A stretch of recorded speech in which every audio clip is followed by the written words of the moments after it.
I have hidden a lot of Dogman books in a closet in my life because I needed a break.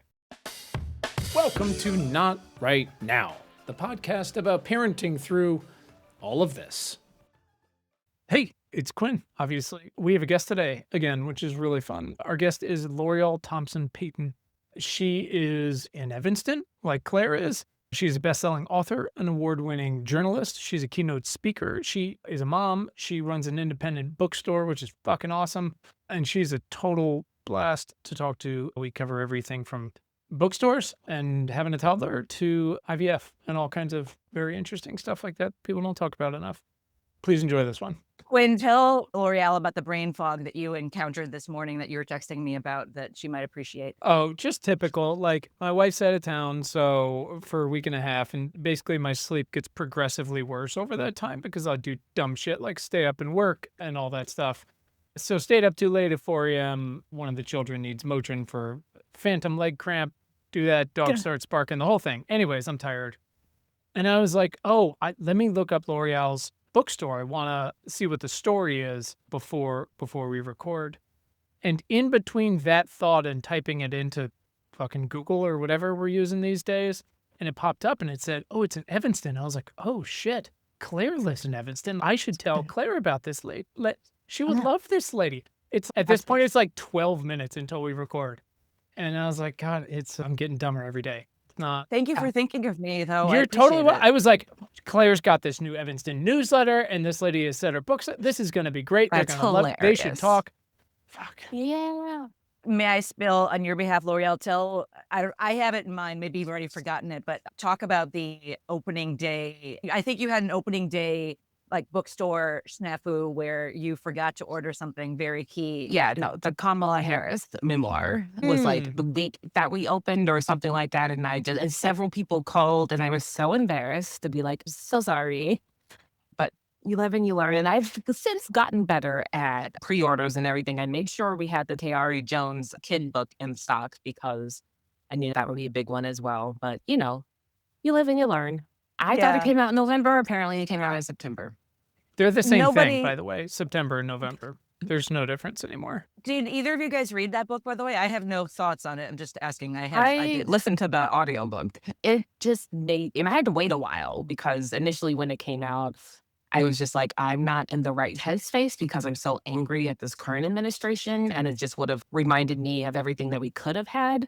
But then toward the end of it, like I like the way they formatted it in terms of it literally starts on the 107th day and then it kind of like counts down to the election. And then shortly thereafter, so it'll be like October 16th, like 12 days to the election or whatever the math is. It's not my sweet spot. And yeah, it was a little depressing.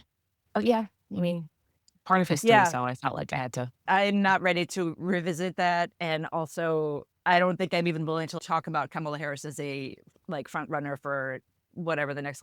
What are we 2028? What are we looking at here?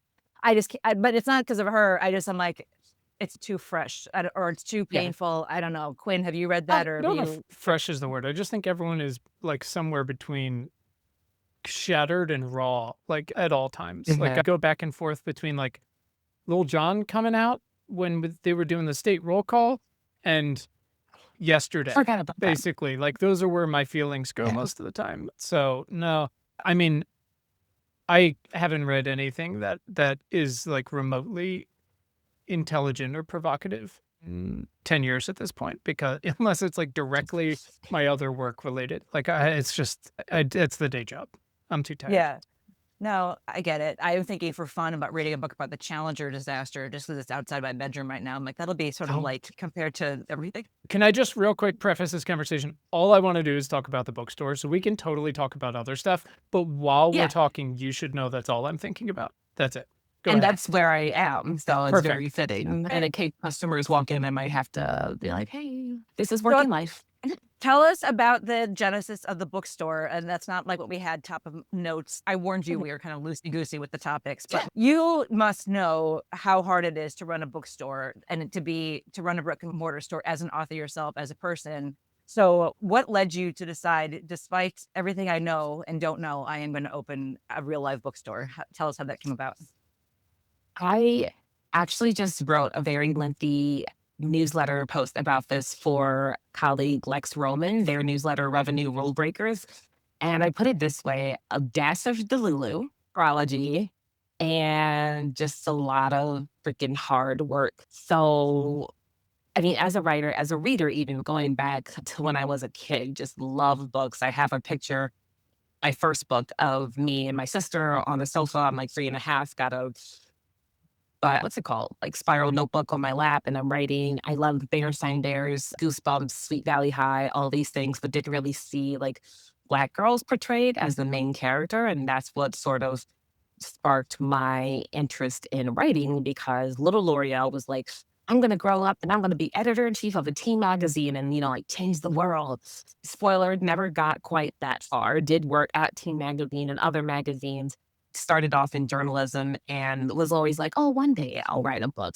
And so in that same kind of philosophy, it was like, well, one day maybe I'll open a bookstore, right? Remember all those memes? It's like the feminine urge to open up a bookshop that doubles as a coffee store and a flower shop or whatever. That was a dream. That was the retirement dream. I went to Cafe Con Libros, intersectional feminist bookstore in Brooklyn back in 2018 or 19 with a couple of friends. We did like a Brooklyn bookstore crawl and went in, fell in love. And I was like, this is what I want to do. I want to have a tri-story, like first floor coffee shop, bookstore, second floor co-working space, third floor yoga studio. And then I just put it on the back burner and I was like, well, one day. And then one day became last year, like opening a bookstore was not on my 2025 bingo card. However, I was not getting offers for full-time roles that I was interviewing for. And at the same time, starting to teach yoga at the Aux Wellness Collective, where the bookstore is now housed, and was like, well, what if I just did a pop-up or something like that? And the owner was like, well, we have this open retail space if you want to check it out. And it was love at first sight, put up the crowdfunding campaign, raised like $3,000 overnight. And then we got to 11,000 by the end. And so it was just like, oh, we're doing this. And everything just came together. So I would say easily, but there is an ease about it that I feel like only happens when you're working in alignment with your purpose. And this is very much what I feel like I'm supposed to be doing. I'm supposed to be writing. I'm supposed to be gathering people together in this space. It's just like the power of words and storytelling and community, even at a time where books are under attack, DEI is under attack. To have a space that's boldly proclaiming, no, this is what we stand for, is my piece of resistance. So that is the long and short of it, of how Zora's Place came about. How That's much great. writing are you actually getting done while you're running a None. bookstore? Perfect. Check. But wait, was that your expectation, or were you like, I'll get a little done, or Yes. Mhm. Yeah. I was Uh-huh. like, I will write when it's slow. And then a bookseller friend of mine, actually, Eve Ewing, who's a co-owner of Bill down on the south side of Chicago, is like, well, you don't want it to be slow. You want people, to come in. And I don't think, and naively, I will admit that I am definitely one of those people who glamorize the idea of owning a bookstore. I think, as many of us do, without realizing how much admin goes into it, Mm. and just like the promoting of it all and the inventory and just like all of the logistic parts. I feel like honestly, my reading even has declined since opening a bookstore, which is really embarrassing. But my No. audiobook usage is on the rise because driving. But Claire, Evanston, everything is 10 minutes away. So it takes me like a month to finish one book. No, I have a friend, my friend Kate Harding, she owns Jarvis Square Books. And because she's a standalone space, I think she deals a little bit more like foot traffic, like rando foot traffic Yeah. than you do, because the Aux is sort of like one big Hidden gem. building that houses, but it houses a lot of different places, which is nice for you Yeah. that you don't have to cite this one spot. But she talked about people coming in and getting into fights with other customers because they were accusing them of selling little free library books, things like, just kind of think like crazy Oh, things wow. like that, where, Yeah. people have weird opinions and things like that. So yeah, this is sort of a lady question, but I can only imagine. I don't know about Quinn. I don't know if guys feel this way, but I live in sweats. I rot all the time. I think about this version of myself where I'd put myself out in the world wearing nice clothes, real shoes, real pants. You have a reason to be out in the world and present yourself. And I'm just curious if so far you feel good about the bookstore, L'Oreal, who like, you know, I imagine like kids run in and see you and you are like a doyenne of the neighborhood and a tastemaker. How are you feeling about your clothing options and your styling options as Mm. that front-facing person? Well, it's funny that you asked this today of all days because I'm literally in a yoga set, got my sweatshirt on, the like black girl version of a messy bun and tennis shoes because I'm teaching a yoga class tonight at the Aux. I don't have any events or like forward facing besides this, but I figured since it's about parenting that it would be, safe space. But that is definitely something that I had in mind, especially because I haven't worked inside of an office since March 2020 when that role went remote. And then I was freelancing and I left Fortune right before they went to hybrid. So I was also living in sweats and yoga sets. But now when we have events and things, I put forth a little more effort. I try, but I'm still building out my wardrobe. I feel like, kind of quote post pandemic, postpartum, and just also figuring out like what this version of me, like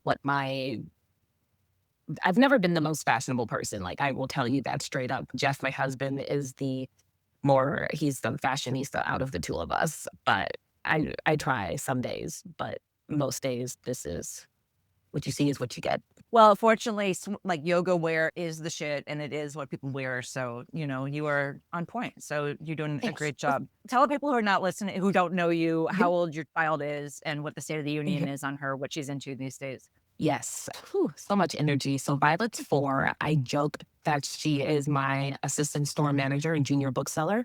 Except it's not really a joke. Like high key, I really do feel like she thinks that the bookstore belongs to her and she just lets me like babysit it during the day while she's at school. It's funny when she comes in, she does a little bit of rearranging and so like most of the times on Saturdays when she's in the store, we're closed Sunday, Monday. And so when I open back up on Tuesday, I will find post-it notes in random places or like lollipops and she's decorating or for some reason now Toni Morrison is in the romance section. And I'm like, well, that's okay. But yeah, she's got her little stool and, she makes sure that, it's up to her standards. Hmm. So very much into reading, loves books. The apple did not fall far from the tree. And Claire, I think I mentioned to you that one of her first temper tantrums on record was about not going to the library because I made a mistake when she was maybe about like 14, 16 months, something like this, somewhere between 1 and 2. And it had mentioned like, hey, got to go to the library to drop off these books before, we go get dad from the train station. And I knew in my mind that I meant I was just going to put them in the chute and go about our merry way. And so once we pick up Jeff and we get back home and she realizes we didn't go into the library, it's a problem. Yeah. And so I just told Jeff, I was like, you start dinner. I'm going to take her back. We're going to go there. And even last week, we were at the library and she did not want to leave. And I had to coerce her. I was like, yo, dad forgot his keys. Like, we literally have to go let him in.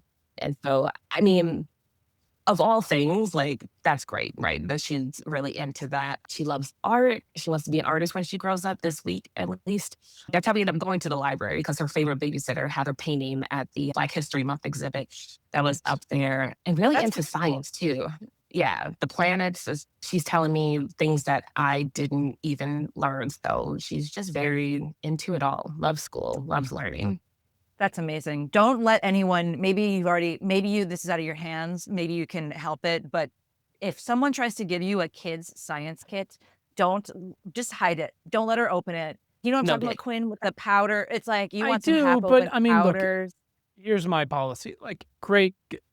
Or one thing we've talked about here is to fight screens, which again, not organically bad. It is like any technology, the way we Yeah. use them or programmed to use them. But my wife and I realized that we got to offer alternatives, right? Because we just Mhm. kept saying no and it wasn't working. So if there's a science kick to be had, that's fine. But at the same time, the same rules apply. There's no fucking slime in my house. We're not doing that. Like, Right. this powder shit, you guys are cleaning the whole thing up. And are they only getting halfway through the kit? Of course. There's no version of them doing the entire thing, much less in one sitting. But so I don't know. The point is, I see both sides of it, I I'm guess. just saying Yeah. science can be done outside of the house. You know, you can do it at a museum. There's kids learning places. I'm just saying there's a time and a place for science, and those kits, those like National Geographic kits are not it. So, Oh, you know, yo, go to someone Dave's got Rock her. Shop, buy a geode. That's I'm fine. gonna You send your know, kids so many science kits. okay, Someone got her one of those, you mentioned the National Geographic one. It was like the marble kit or Mhm. something, like they glow in the dark. And on the box, it says, for age like 8 up or something like that. Someone got it for her 3rd birthday. It was good friends of ours. And I know for a fact, this is no shade, but like I know that the husband picked out the gift and not the wife because, of course, he did. sure. But she loved that thing. But yeah, to the point of like screen time and offering alternatives, I realized that we are the alternative. So it's like reading 10 books a night. We Mhm. are also her like play partners. Yeah, there are times where we're like, we probably should have just transferred the 2 embryos at one time. So she would have a built-in play partner and it not be us. Because it gets exhausting. There's so many rules. They have so many rules to their game and the characters. And I've never done so many voices in my life, but she has big imagination. So I'm like, all right, guess this is what we're doing. Yeah, I have a friend who's got an only child daughter, and the same thing where it's like you're the employees of this child because they don't have someone else to boss around or to boss them around, and so you have to eat what Exactly. they make or follow the rules that they have. I want to ask about the embryo journey, especially because Quinn has some Mm. perspective on it. Real, first of all, we did talk about earlier how book tantrums are not as soul destroying as like a Do you screen call? time Yeah. tantrum or like a candy Mhm. tantrum. You know, we spoiling your kids with books is like not as shameful as spoiling them with, you know, I don't know what, Robux or something like that. But I just want to know whether Violet likes any books or series that you were like, we could be done with this and I wouldn't mind anything that Mm. you are, you know, all books are great, but are there any that you're like, we could be like, for me, it's Stick Dog. I don't know if you're familiar with that series, but I Excuse me, like what's it called? Stick Dog. Oh, I It's lost the S the Is it first time you said Bugman? it. no, it's not Dog Man. It's called Oh, Stick Dog. And Is it's it like basically a grocery brand of Dogman? kinda. It is basically like a dog and his dumb friends, and they're always getting into trouble, and Stick Dog can't believe that his friends are so dumb, and I feel like that's kind of the gist of it, and well, anyway, that's my, like, I'm done with this one. Does Violet have better yeah. taste than that? Or are there any ones that you could hide forever? For the most part, we're good, but there's actually the one that she picked out to read last night that my sister-in-law got for her. So it's one of those like personalized books. So it has Violet and her cousin, and it is the Mhm. longest freaking book. And it's not even good. Like the writing, they didn't write it. It Yeah, was just like, you send in their information, they make the Uh-huh. book yep, and all, but it just is so long. And I know she picks it because it's long and she gets to, procrastinate bedtime a little bit more sure. because she is smart in that way. Not so much books, but TV shows. If we could never watch Super Kitties ever again or Paw Mm. Patrol, I would be happy. That is so true about the personalized books, and we have one of those, and I am sad that my kids have a long last name because it was, like, one for every letter of their name, and you're like, "I'm gonna," Oh, you know, like, D is for the dogfish. Anyway, it was pirate related, it's fine. Quinn, how about you guys? And then I know your kids are, like, slightly older, so you don't really have to worry about reading to them as much, but anything that from your memory I you could. still love my kids, Claire, so I still read to them every night, unlike you. I look forward to it. One, when Mm, I'm reading, they usually do not feel the need to ask me questions, so it's a break for both of us from the questions. And two, I get something out of it. I think it's meaningful for my relationship with my children, Claire. No, the shit that they could be done with, I mean, definitely got look, here's the deal. Whatever gets kids reading, don't care. Like truly, yeah. whatever gets kids reading. I have hidden a lot of Dogman books in a closet in my life because I needed a break. Did I like hand them Calvin and Hobbes as an alternative? Sure. Are they comparable in some ways in tone? Sure.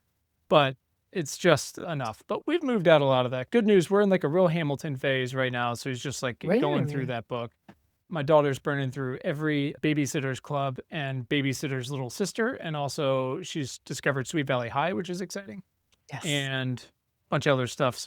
We found a Greek myth book that is controversial and good. oh, You forget, she's like, boy, Zeus has a lot of kids with a lot they of people. love to rape and, like, Yep, bestiality and yep, incest. yep. But Yeah. we're Ugh. committed to reading it. So, and yeah, so I don't know. We're okay for now. But yes, I've definitely had a few like this where we could be done with this.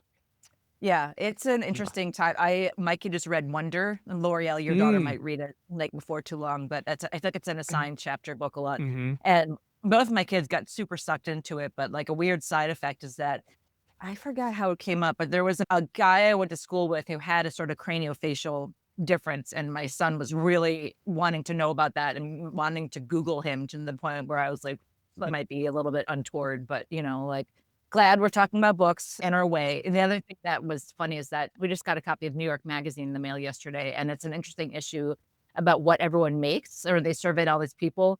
But the problem is that it's Manhattan. So my son is like, you can make $70,000 a year as a dog walker. And we're like, yeah, but your rent is also like $2,500 a month. That's probably low for, Yeah.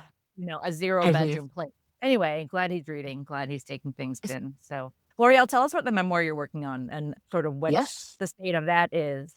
Yeah, very chaotic at the moment. So I'm writing an infertility memoir called Infertile Black Girl. It'll be out with Beacon Press next spring.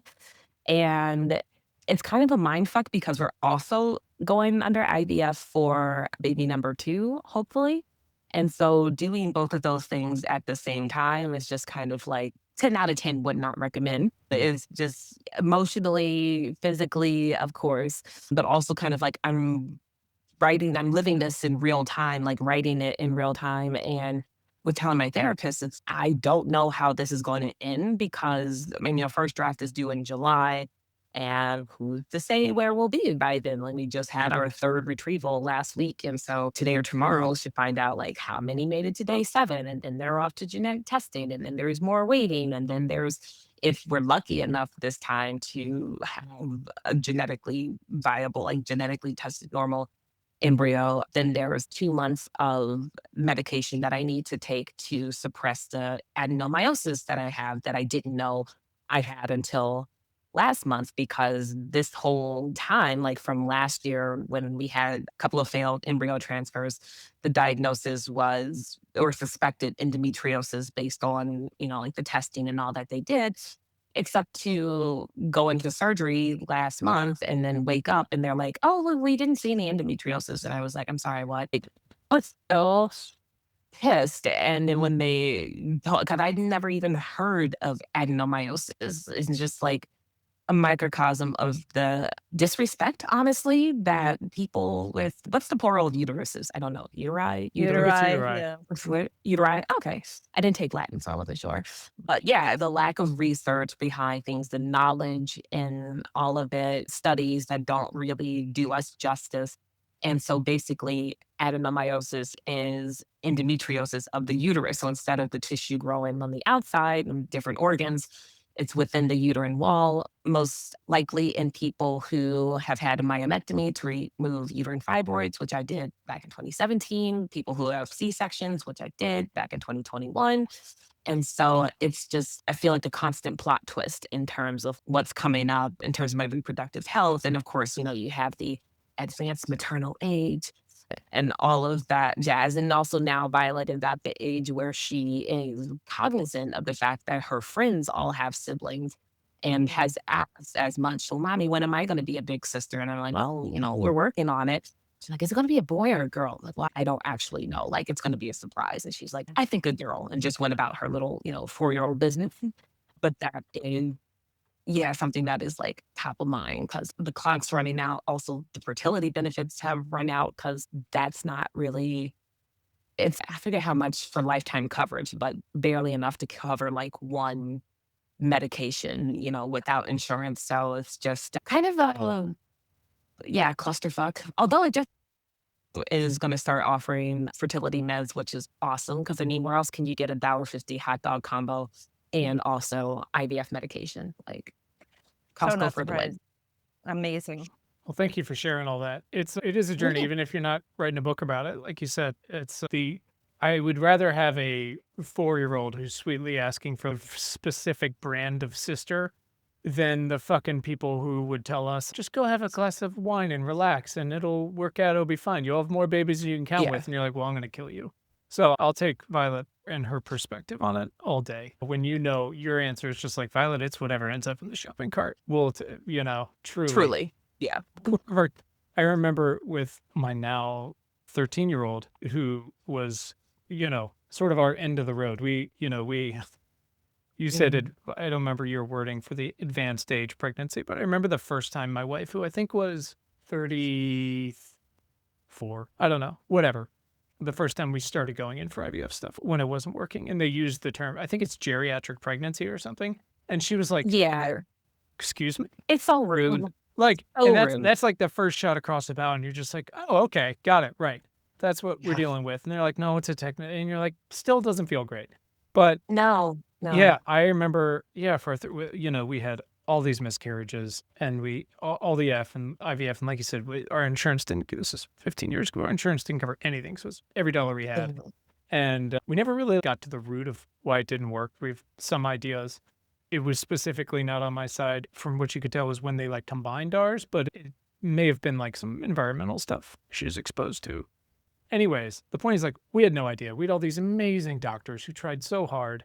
And finally, like you said, you can retrieve 50 eggs, and 3 days later, they're like, you have 1.5 embryos, and one of them is very sketchy looking. And that Exactly was that. basically what my 13-year-old was. They were like, look, you can put it in if you want. It's not great. Like on the Yeah. chromosome stuff, they're like, there's no red flags. There's not a lot of like green flags here. They were like, here you go. Best wishes. See you never. And because of our track record and because of every scientific thing that we could pay for told us it wasn't going to happen, and because they were just like, this guy looks like a Picasso painting under a microscope, it's not happening. And then it does. And that's where I get the people like, oh, are you excited? What's it going to be like? I'm like, I don't know. I don't care. Yeah. Like- And that's similar to our story too. Violet was the transfer for her is the one that we were just like, okay, because the insurance at the time was like, well, you have to have, 2 transfers with 2 genetically tested normal embryos before we'll cover the biopsy and the ERA thing to diagnose whatever is happening. So she was the second of 2. Up until then, very naive in our like beginning fertility stage, had told our family and friends like each time we had a transfer, then each time having to not only be disappointed ourselves, but then also tell them. Yeah. So this time we were like, we're not telling anybody. We're just going to get this over with so we can get onto the biopsy and just move on with our lives. And then that ended up being the one that worked. And we were like, oh shit.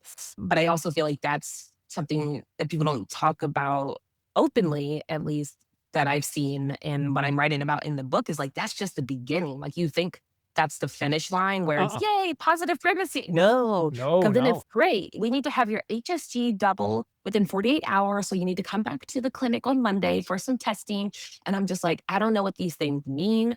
And now I'm anxious. And that anxiety for me didn't go away because we had so many failed transfers, because so much had gone wrong. I spent the majority of my pregnancy just like waiting for the other shoe to drop, which is just no way to live your life. And yeah, the depression. Meanwhile, and like all you're of the trying to things. bake this thing. Oh yeah, it's almost the puberty stuff. It's like the baseline is the hormones are insane, Yes. and then they're putting more into you because they're like, we're going to build this optimal environment for whatever you got going on.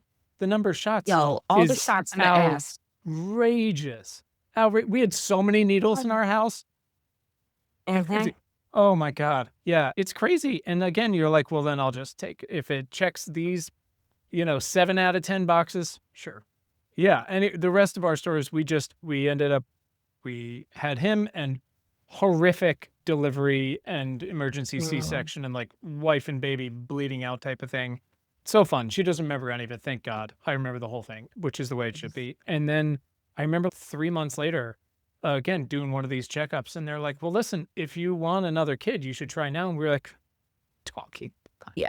But we wanted a sibling if we were lucky. I mean, we didn't think a year before that we could have anything. And Yeah. so we did another couple and it worked. And then, of course, we had a third one, one time while my wife was breastfeeding and had our third one, the surprise. Sure, why not? So we had 3 under 3 for a little bit and it was chaos. And again, we spent all of our money and did it. But I get it. At no point, unless like the first round works for you, unless like you're one of those people, it's like, we had a little trouble. Here's a shot of Clomid. Congrats, you have twins. That was not us. Like at no point do you feel confident that it's going to work. So I Yeah. can't imagine this journey you're on of let me rehash it all and document it for this little girl who I hope is leaving like closed lollipops. Claire and my kids, there would be open lollipops all over the bookstore. But like how you do that and keep an eye on her while you're trying to do it again is just it's incredible, frankly. But like you said, more people need to talk about it. Yeah. No, I was telling, because I remember our first video and a colleague told me like IVF is a full-time job on top of a full-time job. At the time I was working at a nonprofit. And so, yes, but also it was like just me and Jeff. Now it's a full-time job on top of a full-time job on top of parenting. Hmm. And that's a whole nother just and she's so inquisitive, so curious. So she sees me getting the shots. She tries to make me feel better. And Bonnie, I'll hold your hand. It's okay. And I'm Yeah. like, oh, thank you, sweetheart. So she's not, aware why Jeff is just like, give, mommy her medicine. She doesn't know she's an IVS baby yet. Of course, we will explain it to her, when she gets a little bit older and just that this is, one way that people can have families. There's a lot of families look very different and we're fortunate within our like friend circle and things that she can see that in action. So it's like normal to her. Oh, this person has two dads. This person has two moms. Like this person just has one parent and by choice, and that's okay. So yeah, grateful for that. But oh my gosh, to do this, open a brick and mortar, which I'd never done before, and is a completely different beast from being a service provider, like a writer. And also IVF while parenting an existing child. Like I recently wrote an essay for Self about secondary infertility and just kind of like that gray space that you're in where you don't fit into the like traditional infertility groups because you have an existing child. And at the same time, all of my mom friends are on their like second, third kids and they don't really get it when you're coordinating those early morning blood tests and monitoring appointments around daycare drop off and just like who's going to watch her while we have, the retrieval last Friday and daycare was closed. And thankfully we had friends who live in Oak Brook because of course all of the procedures are out in Oak Brook. And it's just like logistical kind of like nightmare. And so we've had to really rely on, because we don't have family out here, Jeff's from Ohio, I'm from Maryland. And so we've fortunately built this village around us that has been so supportive. I was with our friends on Friday when I had the retrieval, and then I had another mom friend watching the bookstore while I was gone. And I'm just so grateful for the other moms, honestly. And then like the friend right at the play date, she like made me a whole care basket with like warm socks and a heating pad and spa headband and like face mask. And it was just I almost cried because the most thoughtful thing and I'm that friend for other people. So to be on the receiving end, honestly is a little uncomfortable because I'm Oh, like, oh my gosh, you did this for me. You shouldn't have, but I would do it in a heartbeat for someone else. So it's also taught me to be open to help, to not only ask for the help, but to receive the help. For me, a lot of times is the hard part because people offer all the time. And I'm like, oh no, I've got it. But this has really forced my hand to the like, actually, I don't. So if you could do this and you could do that, that would be great. And people stepping up to the plate, it takes a village.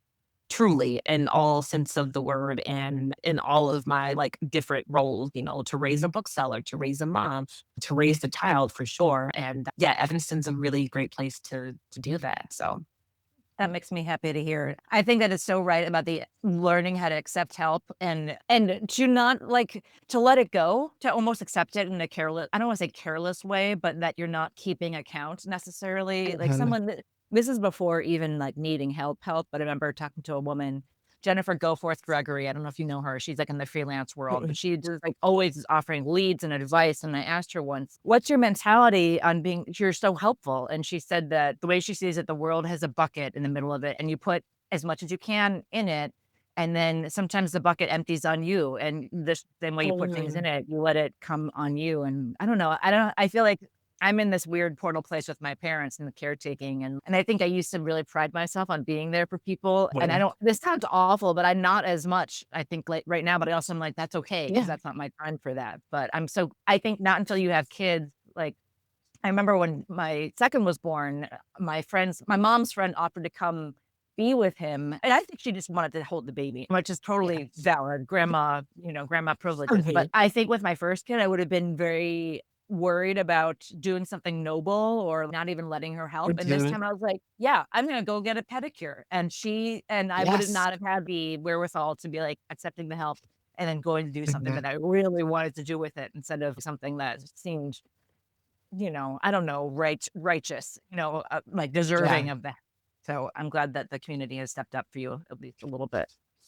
But yeah, raising a kid and also being pregnant or trying to get pregnant is a whole other ball of wax. And when you're like I a love you little, mentioned the logistics of it though too, just like the flat Mhm. out day-to-day stuff. Again, like once you have a kid where, I remember one of my kids at one point, again, like, they get it. We've told them they're fucking test tube kids. You're welcome. But I remember one point they're like, oh, and the doctor, like, you come to the house and do the shots. I'm like, let me stop you all the ways you're wrong about that. I was like, you were made in like a Yeah. closet on the side of La Cienega that we were late for every time because of this kid Mhm. and this fucking traffic and this like none of the and then they're like, "Congratulations, it implanted.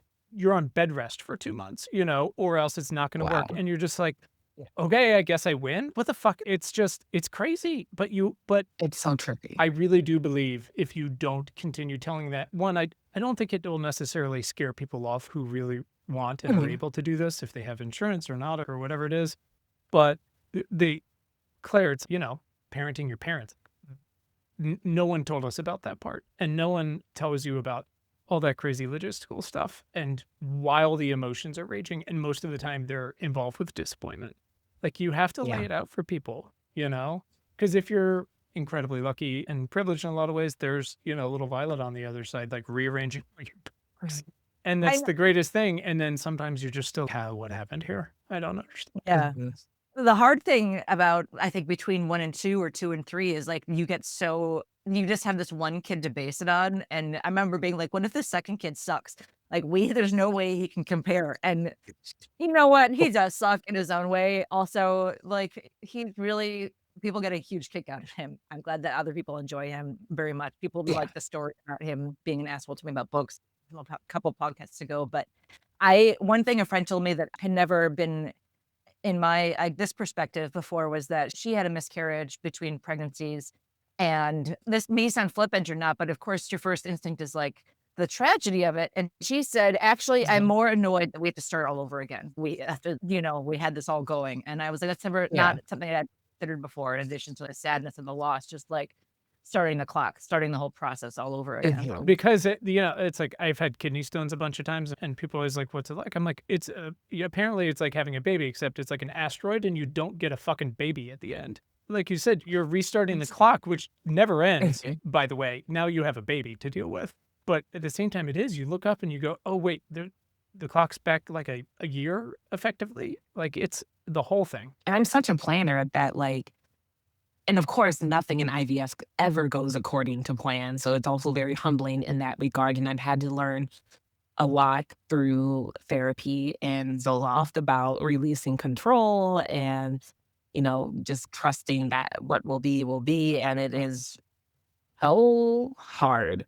So hard. And I was telling a colleague the other day because I thought I learned this lesson, the first time around when we had Violet, and now the universe is testing me in a different way.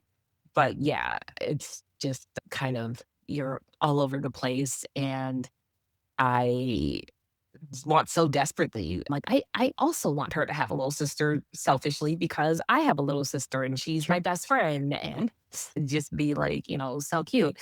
But yeah, just like all of that is just out of your hands, out of your control. It's like a type A person's worst nightmare is IVF because even with the retrieval last week, I was supposed to be back in Maryland for the AWP writing conference and also reading my children's book, the Amanda Gorman book, at my hometown library for story time. And it was looking for a while like the retrieval would be after that trip. But then, of course, it was like, nope, actually, it's going to be on Friday. I had to cancel everything.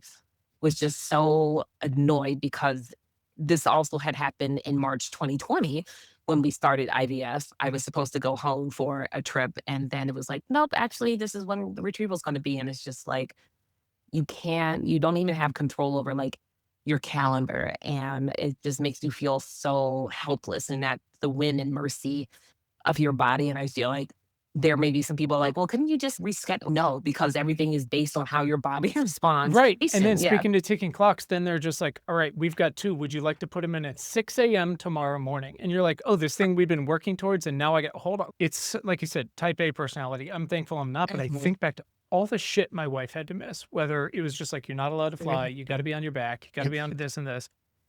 And that's when it's working. Right. Yeah. Exactly. It's crazy. Nice.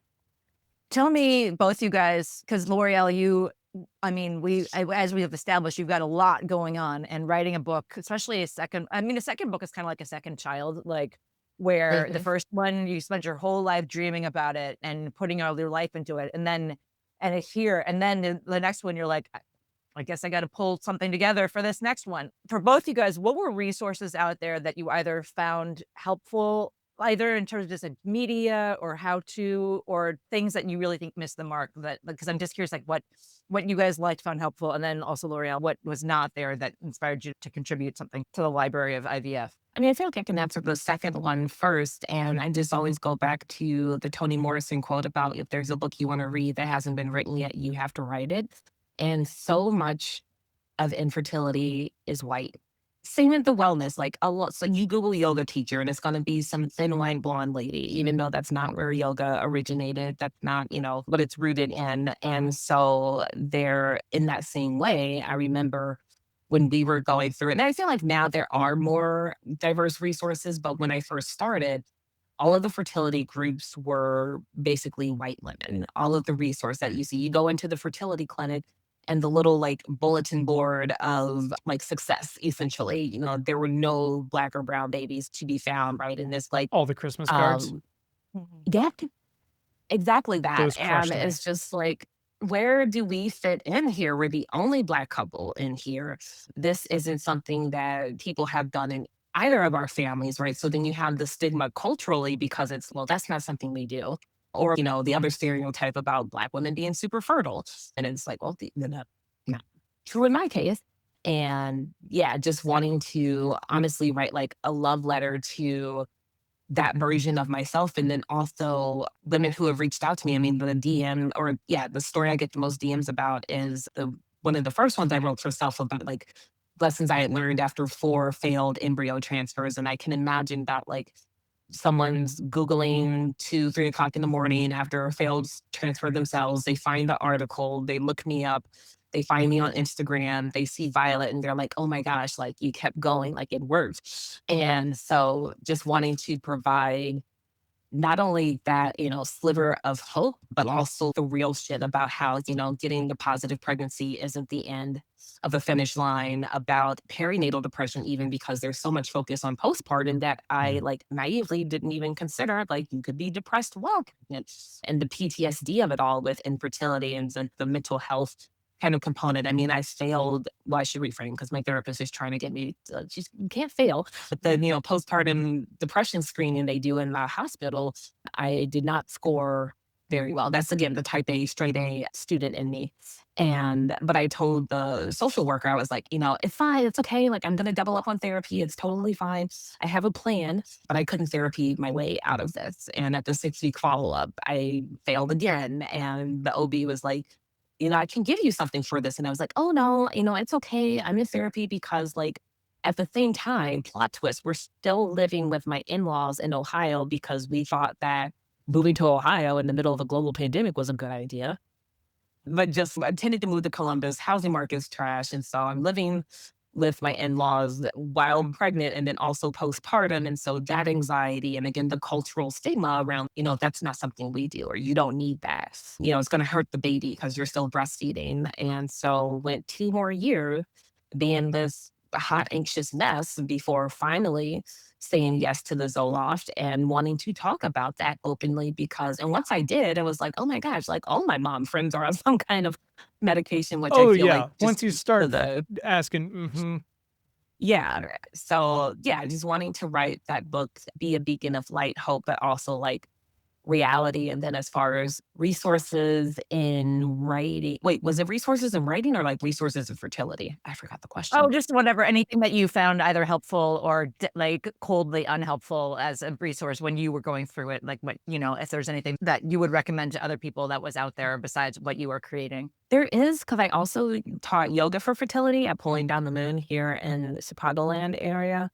And so also as a certified yoga instructor, the melding of those two worlds was very actually a gift, honestly, to be able to hold space for these women who are going through something so difficult. And I think there were four of the ones in my original cohort did go on to have kids. So to feel like you played like a tiny bit of role in that, or, were able, it was more of a support group than a yoga class, honestly. There was just like a little bit of yoga at the end. And so that was really helpful. But what I advocated for while I was there was like, this is great and all, and still kind of like inaccessible to most people, like 6 sessions is like 200 something dollars.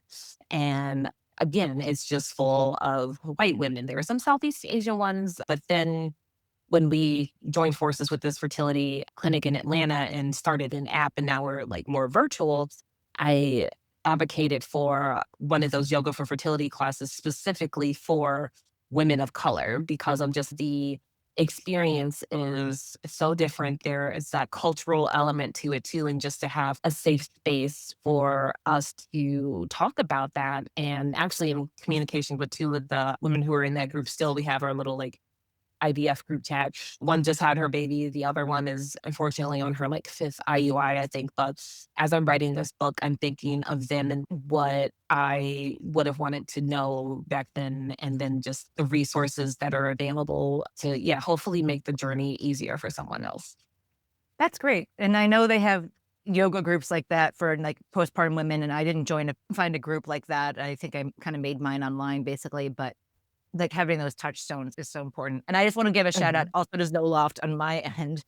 First of all, I'm thrilled that postpartum survey actually did something and flagged somebody like the way it's supposed to do. Because Yeah. thank God, I feel like I hear so much about it not doing shit. But when I was pregnant with James, my second one, my therapist clocked me for being depressed. And it also was weird because you're like, I don't know, you're like, I can't be depressed and pregnant at the same time. And Right. she had me start the day after he was born. I remember like I got a sleeping pill that night, and the next day I woke up and because I asked them not to bring the baby to me, but I got my sleeping pill, had my night of sleep, and they brought me my antidepressant. Like it was very literally transformative, 12 Mhm. hours. So, but Quinn, how about you guys? Was there anything that you guys found either helpful or enjoyable or frankly absolutely unhelpful when you guys were going through IVF stuff in terms of knowledge or support, things like that? A universal experience for everyone who goes through it, but two very different experiences between myself and L'Oreal. I'm the guy here in this situation, straight, white. We had money to keep doing it. We spent all of it, to be clear, and then had to figure out how to then afford the kids we made in Los Angeles. So that was an Oh, adventure. That was fun. We left eventually, but also a different experience because truly it was 15 years ago. Like a lot has changed and a lot hasn't. I always talk about there's a author, her name is Kat Bohannon, and she wrote this really great book called Eve, How the Female Body Drove 250 Million Years of Mhm. Evolution. It's fantastic. And it's actually much funnier than you think it'd be, and she's great. I had her on the show too. But she makes this point that I think people are aware of, but not like in context, which is Homo sapiens is like tragically relatively bad at pregnancy and especially delivery compared to even like chimps, our closest Mhm. mammals. Like the Mhm. trade-offs we made to or have made it a disaster. Even now, Yeah. with all this technology and all this again in the 15 years. So they used to have to, and I think it's possibly different now. They can do a blood test for some of the chromosome stuff. They used to have to pierce the embryo for some of this Mhm. stuff. And they were like, trade-off is we might, send it packing when we pierce this thing. We're not, probably not, but there's no guarantee here, and we can't find everything, this and that. I mean, Mhm. some real changes for sure, but either way, again, like you said, there's no finish line. You're obviously, Right. we certainly got to the point, and we try to be this way as well. And with a world like this, where we celebrate every positive milestone where we can. Mhm. But I don't know. I've already said the most unhelpful people were there were probably good-natured and well-intentioned people who were like, "You guys should take a trip and have some wine and relax." Yeah. I think there's probably a world where you could be a little more considerate and think about what you're putting out there for folks. Maybe they've already tried that. Maybe that's a little insensitive. But we had a good group. I mean, my wife is a very proud workaholic. I remember vividly her opening her laptop on our honeymoon, and I was like, fascinating, very interesting. And she delivered our first kid. It was fucking brutal, like I said, and then we were in the hospital for a week or two afterwards and all this stuff. And she went back to work like 2 weeks later. She was running a TV show, and she both wanted to, but also had to. The network she was working for finally agreed to back up a trailer so that she could, breastfeed the kid, which she really wanted to do, which not everybody has to. Formula's fucking amazing. That was more difficult than it should have been. All of these things that I will hopefully continue to push for everything in sort of my other work. There is a very intentional and destructive hole around women's health consideration and welfare and research that is centuries and decades old and still going on in a lot of ways, like even endometriosis. The amount of money that goes into researching that is nothing. Or fibroids, right? I mean, it's crazy. So as usual, this is one of my meandering answers of I don't know what I would find helpful because I have it as easy as someone could have had it and would have it if I tried again. So I would like to hope that the society and culture and infrastructure around it becomes drastically easier, whether you can make a baby on the first try or not. Because here's the thing. A lot of people end up with not. It's really hard. It's really hard. Or you can't afford it, or you can't afford to even try in the first place. You're like, why would I even bother to do this? And there's a real certain amount of support those folks need as well to realize they can't do that. You got to deal with that. It's hard. Like the Reddit threads is like one and done and not by choice that I'm like poking my head in every so often because, my anxiety likes to plan for the worst case scenario. And so, that, and like you said too, just the affording a kid in 2026 or then multiple, it's like, what are we going to do? And I'm still, an entrepreneur. And, like it's not quite Los Angeles expensive, but like Chicago, Evanston is not cheap either. And so just like the reality of all that and what do we do? Is this selfish also given that the world is on fire and like all of these things to consider, which my therapist is like, okay, A, calm down and breathe. And then two, like we need the good people to put more good back into the world. And we just, do the best that we can to make it better for our kids and the community and, all of the people coming after us. But, someone certainly isn't making it easy these days. And I just remember crying literally the day after the 2024 election. I mean, I didn't have kids back in 2016, but still devastated. But this was like a different kind of devastation. And I had the thankfully older man at the reception desk at my daughter's preschool was just like, breathing. He has a child who, had parented through that first term and everything. And it's just like, the power is at home. We're the ones educating our kids. We're the ones kind of on the front lines and, we'll do what we need to do. So if that's running for office, if it's, joining the PTA, if it's, whatever that little bit of like activism looks like in your neck of the woods, but then also remembering that this too shall pass. Our ancestors lived real much worse. And so not to be completely hopeless. And that's, been helpful. And you were doing that by having your place. And I just want to say a cute story that just was so heartwarming. L'Oreal, so we list events from her bookstore in Raising Evanston, the newsletter that I edit, and L'Oreal writes for the newsletter as well sometimes. And she sat in with her daughter who had seen a Zora's Place event in the newsletter, and her daughter interviews Blackers about what they love about business owners. And then we ran the piece and the mom was just texting me all these wonderful glowing things. And it was just such a sweet, organic, like circle of community. But regarding kind of in between the places that live of logistics, your favorite, and community, I'm just curious some things you've learned about throwing events at your bookstore that you would, if you were to speak to someone else opening their own little bookstore like yours and they were hosting events, what's something that you've learned about do's and don'ts about throwing something like that's kid friendly? Sorry, did you always want to do events? And do you find as the business owner that they are necessary? And then put Claire's questions on top of that. Yeah, no, definitely necessary, especially, as Claire mentioned, we are kind of off the beaten path in Evanston, Okay. so not a lot of organic foot traffic. So events are the way to bring people in. And then again, selfishly, I mean, I'm someone who just builds the things that I want to see, with my books and then also the bookstore and so many of the story times that are during the day when, she's at daycare and I'm at school. And it's like, well, what about, the parents who work and can't do that? And so having the weekend ones, bringing in the authors and having it specifically, I didn't share this deliberately, not deliberately, but like getting, but all like 99.9% of our books are by Black women authors.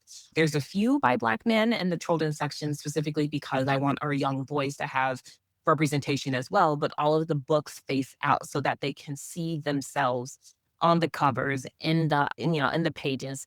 They're at their level, so they have some, autonomy over which books they want to pick out and read. But then having the authors in so that they can see, okay, not only is this book about a Black child, but now there's this Black author who that's a career path or something that maybe I might be interested in doing. That's honestly, selfishly for me too, been the best part about having my children's book and going to different schools and just answering their questions. I mean, some of them are like, how old are you? Like, well, 38. Well, okay. It's not that old, but if I'm 5, I guess that would be cute. And then, yeah, having, we've had one open mic so far. I want to have more. I had some writing circles here, again, selfishly because I needed to work on the memoir. I kind of overdid it in February with the events. Like, I feel like a good sweet spot is 4 to 6 events a month because it's just me in here. Last month we had about 12 and someone was like, oh, for Black History Month. And I was like, that was just on accident. Every day is Black History Month in here, Women's History Month, all those things. And on the one hand, it was a super profitable month. And on the other hand, I was burnt all the way out. So I'm still trying to find that like happy medium. But yeah, I'm very much in my throw spaghetti at a wall era and see what sticks, what resonates with people, what they want to see. And then, yeah, just programming for our kids, especially families, just like something free and fun you can do because there's not like a ton of that out in the world. Want to start doing like some family yoga and story times, some like craft afternoon sort of things. Just again, yeah, trying to meet the community where it's at. I'm glad you brought up the point of doing it while acknowledging again, like the lesson of what parents are working. Like, when am I gonna no one considers that for anything ever. Whether it's your HOA meeting, city council, or whatever, it is explicitly designed for 65 to 75-year-olds to be able to attend. Yeah. And that's where we are, Any of your favorite events from the past 6 months, like 3 months, whether it's like a format or a specific author or kind of book where you're like, that was meaningful to me because this is my bookstore, or it really worked out. Yeah, there's a picture from one of our I don't know if it was the first official story time that we had because we had a few pop-ups before we actually opened. And I forget who it was. I think it might have been one of Violet's friends' parents or something who took the picture. The bookstore is packed.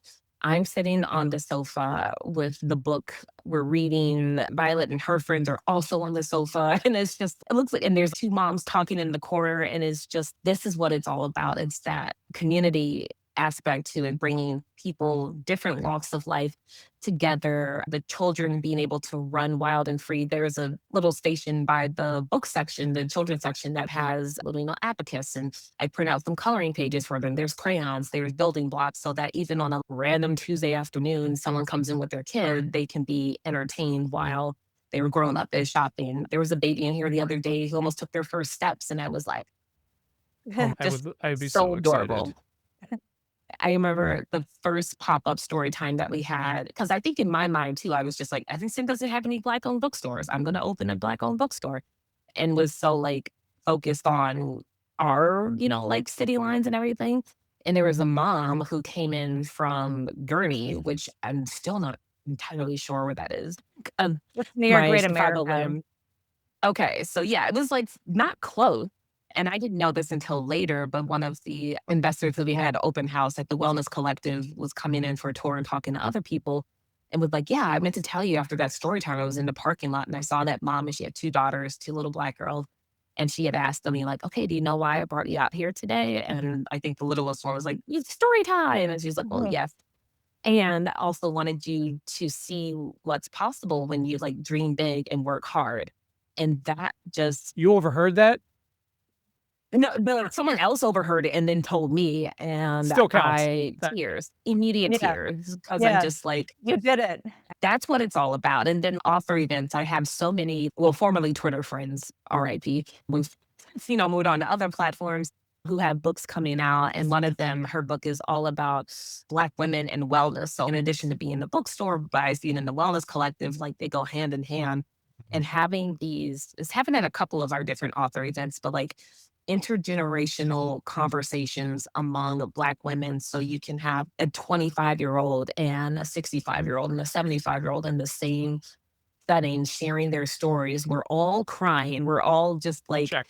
learning so much from each other. And it's that when I looked out into the audience in those instances where I'm like serving as the conversation partner as well, I'm like, this is what it's all about. This is what I wanted. This is what I dreamed of. And just like the ripple effect, hopefully, that it'll have. I mean, I've had senior women from Oak Park, like in their 60s, coming in here and thanking me for opening this space. And I'm like, well, thank you for paving the way and just being like at the forefront. And then one of my favorite ones might be Glenette Turner Tilley, who is local to Wheaton, maybe about an hour or so from Evanston. She had left a message and said, I'm this, 92 or 94, right? I can't remember how old she is. But she's written different books, and she had a Harriet Tubman book coming out, a children's book, and asked me if I was willing to partner with her for a virtual book launch of sorts. And I posted it on Threads because I was just like, oh my gosh, this woman is gold, because I want to be in my 90s, still putting out books and doing events. And it was just, I feel like I was interviewing a future version of myself and talking to her, and she was so grateful, but I was grateful to her. And like, she had, not she has children, yes, but like the children of the kids that she taught and their like everyone was on this Zoom call, and it was just Oh, so beautiful to witness.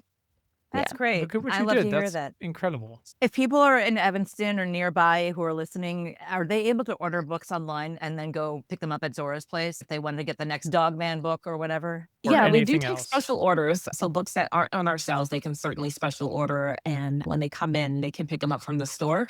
And for people who don't, necessarily want to come in or don't live nearby, we do have a bookshop.org storefront where we still get a percentage of the sales as well. So that's another option. Okay, that's great. Can I ask you guys a completely unrelated question that has nothing to do with books or children or getting pregnant or anything like that? Can't wait. This Always. sounds like what Hey. my children ask me. Well, I texted you about this, Quinn, earlier, but L'Oreal, maybe you have a perspective on this as well about food.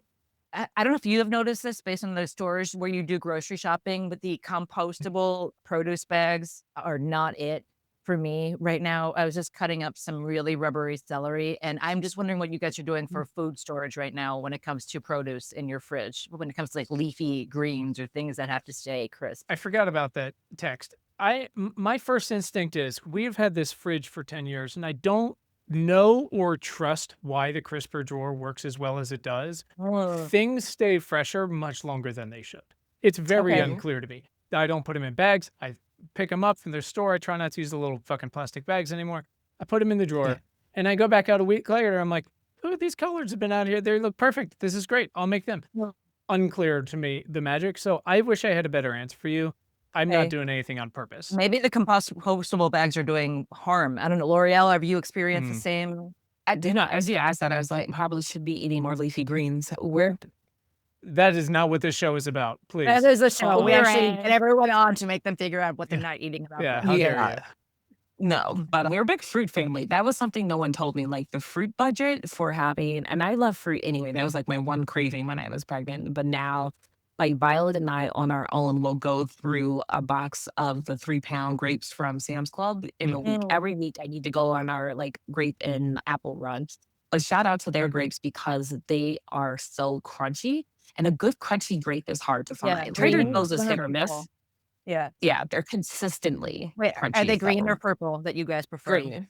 Okay. the green ones. Yeah, that Yeah. is the one thing that you can't trust, like a shopper, if you're doing grocery pickup to do is like you have to squeeze those grapes and make sure it's like a good firm Mhm. crispy grape. Otherwise, it's just garbage. But when you have a kid that's eating fruit, you have a kid that's pooping, and that is like That's a it. win. That's That's 70% of true. tummy troubles right there. It's just doctors like, when was the last time you pooped? They're like, I don't know, October. And that, well, there's your answer. Go home and have an Yeah. apple. Yeah, Paul's eating foodies right now, which I'm pleased about. Like that he's doing it of his own accord. We have it, he's also in the land of floofing his hair up. There's a lot of this going on right now, but also he's segmenting oranges. So The fights we have about hair are never ending. anyway, we'll save that for another time. But L'Oreal, anything else you want to mention, plug, promote that we didn't cover? I think we need to let you go and tend to your customers and have lunch and eat the good grapes and All the things like same. that. Yeah, no, if you're in the area, definitely stop by. We're open Tuesday through Saturday, 11 to 5. All the info on events and everything's on zorasplace.com. We're on Instagram primarily at Zora's Place. And yeah, come out, Yeah, support, share, tell a friend, we'll all the tell things. everyone. Yeah. Quinn, anything before we say goodbye for Nobody, today? nobody cares. Thank you, though. No, I appreciate no, it. we don't. I can't No. spell meandering without man or men. So Perfect. Perfect. Head to notrightnow.show for more, or send us feedback, questions, horror stories, doxing, whatever it is, at questions@notrightnow.show.